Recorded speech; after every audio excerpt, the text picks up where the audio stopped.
আরজিকর কাণ্ডে রেশ কাটেনি। এরই মাঝে একাদশ ও দ্বাদশ শ্রেণীর ছাত্রীদের মোবাইলে অশ্লীল মেসেজ পাঠানোর অভিযোগ স্কুলেরই সভাপতির বিরুদ্ধে।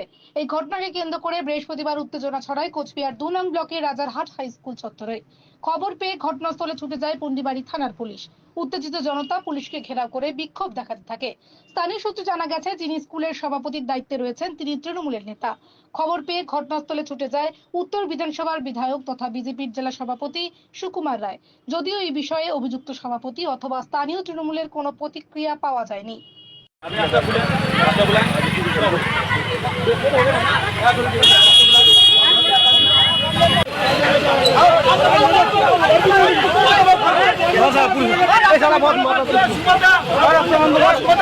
ব্লক করে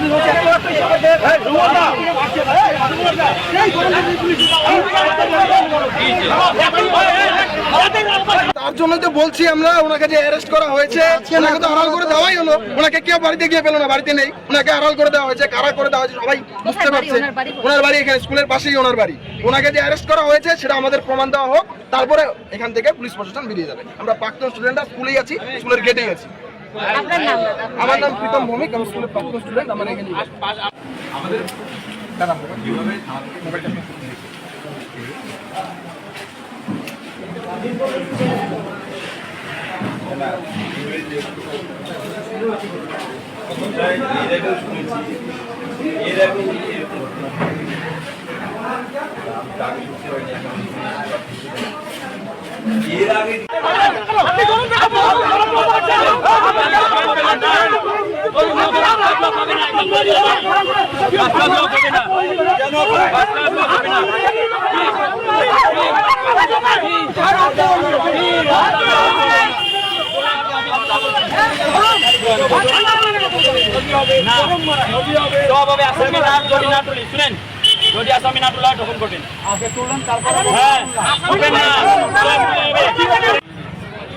উনি 11-12 ছাত্রছাত্রীদের কটূক্তি করেন এবং সম্ভবত মেসেজও করেন।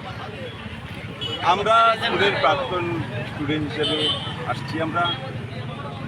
আমরা এই পশ্চিমবাংলাব্যাপী যে বর্তমান পরিস্থিতি আমরা সকলেই অবগত। তার মধ্যে দিয়েও আজকে আমাদের এই রাজা স্কুলের প্রেসিডেন্ট তিনি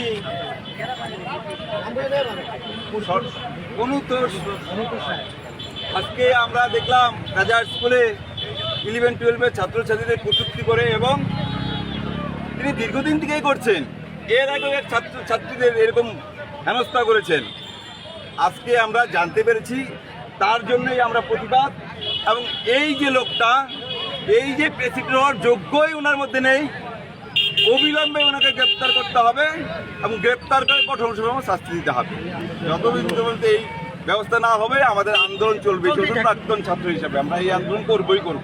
বললাম একজন প্রেসিডেন্ট, তার তো স্কুলের দায়িত্ব রয়েছে, সেক্ষেত্রে ফোন নাম্বারগুলো কোথা থেকে পাচ্ছে? এই প্রেসিডেন্টের জন্য ছাত্রছাত্রী স্কুলে কম হচ্ছে।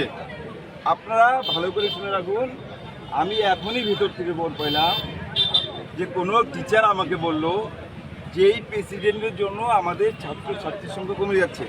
আমরা যখন স্কুলে পড়েছিলাম তখন খুব ভাব বিনিময় হতো, টিচারদের আমরা যোগ্য সম্মান করতাম এবং প্রচুর ছাত্রছাত্রী ছিল।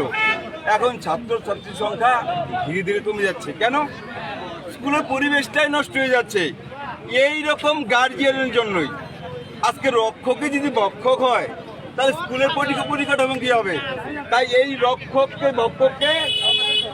100% অ্যারেস্ট করতে হবে এবং অ্যারেস্ট করে কঠোরতম শাস্তি দিতে হবে।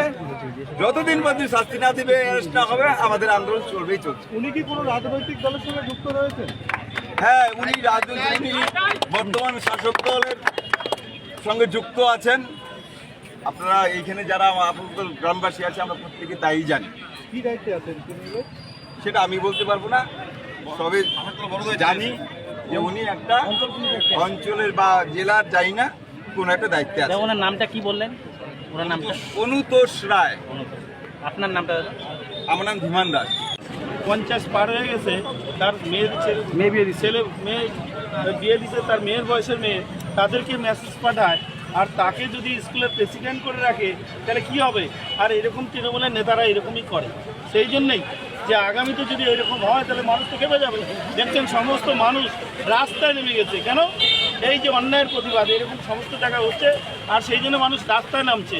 যদি এই ইয়েকে কি নাম, যে প্রেসিডেন্ট, তাকে যদি অ্যারেস্ট না করে তাহলে কিন্তু এই রাজারহাট চৌপতিতে আরো বড় ঘটনা ঘটবে। যে আপনার বিধানসভায় তো পড়ে এটা। আর সেই জন্য আমি আসলাম, আমি থেকে আসলাম, দেখলাম যে এখানে জমা হচ্ছে লোকজন, আর সেই জন্য আসলাম, দেখলাম যে ঘটনা শুনলাম ছাত্রীর মুখের থেকে, এটা তো মানে মেনে নেওয়া যায় না যে এরকম একজন প্রেসিডেন্ট স্কুলের সে এরকম মেসেজ পাঠায়, এটা মেনে নেওয়া যায় না। আর সেই জন্যই মানুষ আজকে রাস্তায় নেমেছে। আজকে সারা বাংলায় যেভাবে অন্যায়ের প্রতিবাদে মানুষ রাস্তায় নেমেছে, আর তার মধ্যে এই ঘটনা, এটা মেনে নেওয়া যায়। সেই জন্য মানুষ রাস্তায় নামবে আগামী দিনে।